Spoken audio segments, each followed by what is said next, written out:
Today, let's talk about managing emotions during meetings. How many of you hate meetings, especially speaking up in meetings?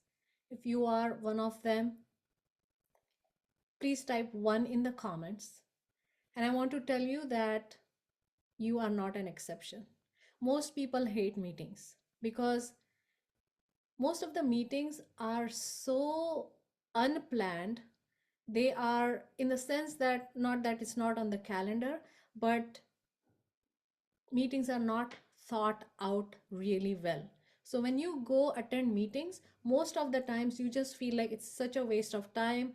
I could actually just sit at my desk and get more done. So if you hate meetings, type 1 in the comments and know that this is a pervasive problem, and it needs to change. I will do a different session on creating an agenda for meetings, and it will blow your mind. It will blow your mind. You can actually shrink your meetings from an hour to literally 15 to 20 minutes. Imagine the amount of time you will have for yourself and the productivity that you will have, and you will get a lot done in the meetings. But today, let's focus on managing emotions during meetings.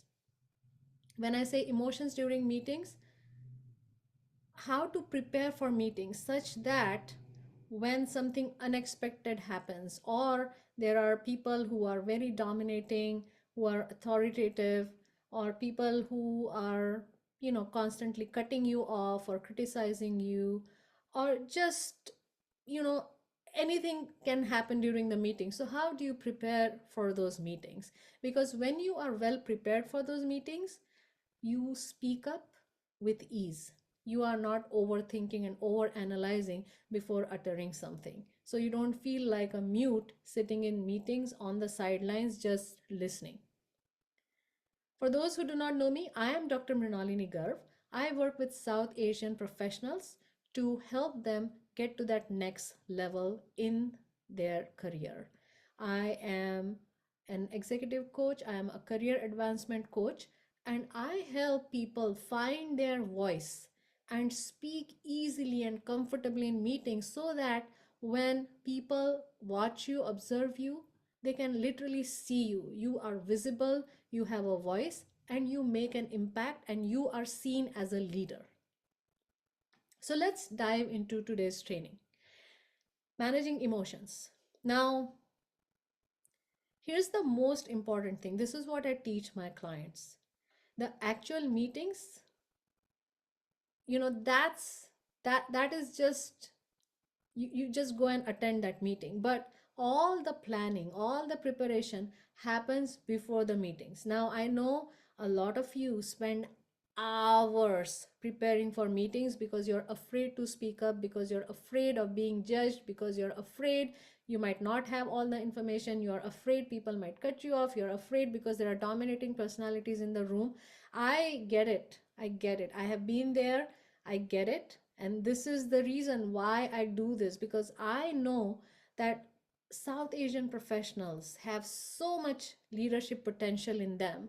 You should actually go visit my LinkedIn profile and read an article I recently wrote, a post about, how South Asians have inherent leadership potential in them. It's just that they need this support to speak up and be seen in the workplace. So all the planning happens before the meeting. Now you're not sitting for hours preparing for the meetings. So here's the thing. One most critical thing that you need to know about preparation for meetings is that you expect whatever your fears are to happen. So let's say you're afraid that someone will make fun of your accent. Expect that to happen. You feel that someone might judge you for your English, for how you're presenting. Expect that to happen. Someone might criticize you. Someone might take your idea and steal it and make it their own and they get the credit. Expect that to happen. You know there are dominating personalities in the room and you fear that you might not speak up. Expect that to happen. You know the reason why I tell you this? Because when you expect that to happen, you will prepare for it. It's like, you know, most people, they prepare in the sense that, oh, I'm going to memorize, I will know exactly what I have to say. And you prepare for the best outcome, and you don't prepare at all for the worst outcomes, the fears that you have that force you to prepare for hours and days sometimes to get in the meeting. So when you expect something to go wrong, you will put the right solutions or strategies in place. Memorizing the slides, memorizing what you're going to say, going to Toastmasters, trying to improve your public skills, that is not going to prepare you for the worst things to happen in the meeting. Now, I have a script. This is exactly what I teach my private clients. A script where, if people abruptly cut you off, if they try to steal your idea, if they criticize your idea, how to really handle that. I have a script for that and a video to walk you through how to use that script. If you are interested in getting that script, just comment script in the comments and I will get it to you. So, actually, I don't have that paper copy, but it's a great copy. I should, show you here next time. But if you want that script, comment script in the comments and I will make sure that you get it. Okay, so the game plan is that, well, if I am expecting John to cut me off, I need to prepare for that. I I shouldn't worry about I want to be perfect in my presentation or perfect in whatever opinion ideas that I have to share. Okay. Um, because when we think about negotiation, it's the same thing, right? When we go into negotiation, go have a conversation with the boss, we just go with the idea that my boss will say no. Sorry, the boss will say yes, right? And then when the boss says no, we are deflated, we are disappointed, and we are frustrated, and we leave his or her office feeling unvalued, and all the emotions that come up when we don't get the raise that we deserve. But if you prepare for the no, what do I need to say if my boss says no? What if my boss says there's no budget? How do I respond so that I actually can find out if my boss is bluffing, or is it's the truth, or if they are really invested in your success? So it's the same way in the meetings also. When you expect things to go wrong, you prepare for that. So write down. So when you are preparing for the meeting, write down what are your actual fears. This will be a game changer. This is a game changer for my clients. Write down what am I afraid of. So let's say, you are afraid of people making fun of your accent, right? Like you say something and say, what? Can you repeat? Can you repeat what you said? And you just feel like, oh my God, it's my accent and they did not get it. So instead of, you know, being shocked in the meeting, you start thinking about, okay, if somebody does say that, how should I respond? Right? So if somebody says, can you say that again? I really did not understand. Right? And that their face is like they are impatient and they just feel like I have no idea what you're saying. Now we go into that negative spiral. Oh, it's my accent, English is my second language, and we get scared, especially if that person is a dominating personality. So you would basically say, okay, if that happens, I can say, Okay, John, thank you for asking. Well, what part did you not understand? I can repeat the whole thing, but I would rather just address the part that you did not understand.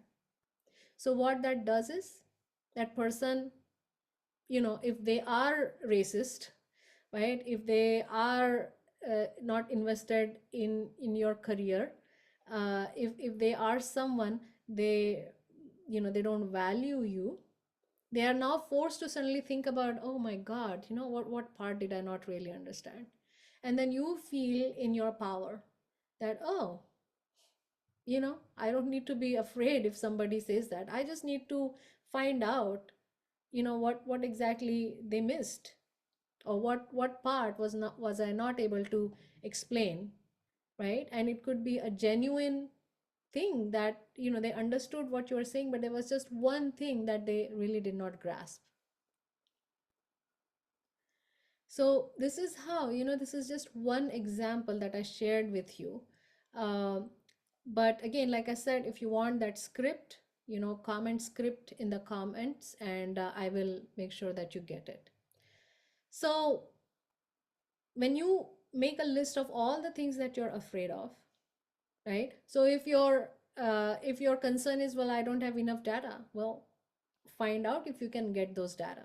And if you don't have those data, make a disclaimer before saying that, this is based on the information that I have now, and when I get more data, what I'm saying now might change, but I am, you know 85% confident that, this is the pattern I'm expecting. But if anything changes, I will share that with you. If somebody cuts you off, right, you can basically say that, excuse me, John, I'm not done yet, and I'm eager to hear what you have to say, but let me finish first. I want to make sure that everybody here understands why I'm saying what I'm saying, and then we can discuss the pros and cons. So, coming back to what I was sharing. So, when you have written down what your fears are, you can come up with ways to nullify that or neutralize that, so that you don't go into that, you know, emotional roller coaster and feel like, oh gosh, I can't really speak. The reason we are analyzing and over analyzing and overthinking is because we just don't know how to deal with such situations. So it's not that, many people feel, they tell me like, I feel stupid, when I say something and somebody asks me a question and I can't answer that. Well, you're not stupid, you're just not prepared for how to address something.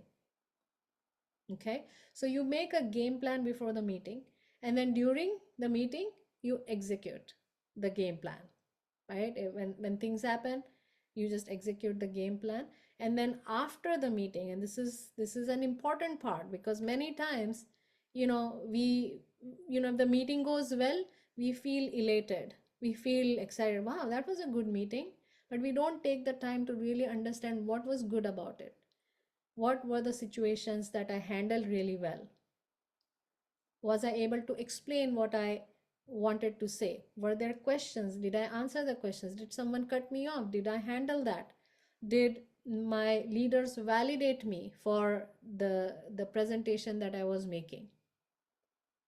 So you want to make a note and make an assessment of meetings.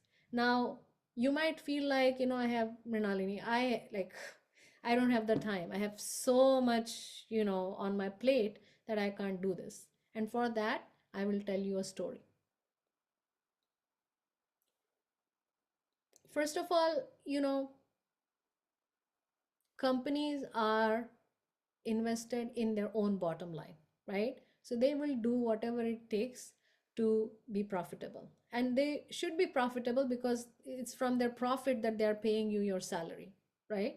So they have to be profitable so that they can afford to have you. So you are going to be busy, right? If companies are invested in the profits, they are going to keep you busy. So you will always be busy. But if you don't stop to to get better at these skills, you will not be seen as a leader. So if you tell yourself, oh, I don't have the time, then you might as well just give up on becoming a leader, because you will need to hone your skills so that you are seen as leadership material. So let me tell you the story. So there was this saint who is walking in the jungle, and he sees two people. They are trying to um, cut a log of wood, and they have this saw which has two handles. So one woodcutter was holding one end of the saw, and the second woodcutter was cutting the second handle, and they were going about, trying to cut, trying to cut, and nothing was happening, and they were just going, and they were sweating, and they were wondering, why are we not able to cut this log. So the saint was, observing them, and then he realized their saw is blunt. So he goes and tells them, okay, woodcutters, can I make an observation? And they said, okay, what is it? But we are really busy. We don't have the time. And the saint says, I get it. And then he asked them, what are you trying to do? And they said, well, can't you see we are trying to cut this log of wood? And he says, yeah, I see that. But did you realize that your saw is blunt?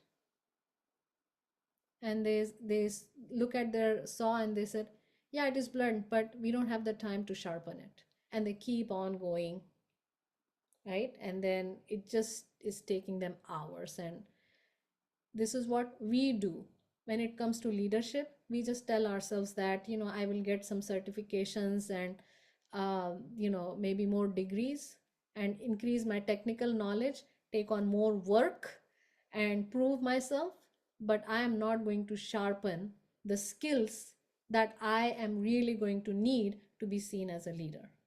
So don't make that mistake. Sharpen your saw, sharpen your skills, because only then you will be seen as a leader. That will increase your chances of being appointed for the next leadership role. So again, if you want that script that I talked about, where you don't know how to handle people, especially that are dominating personalities, if they cut you off, drop in the comment script and I will make sure that you get it. Until next time.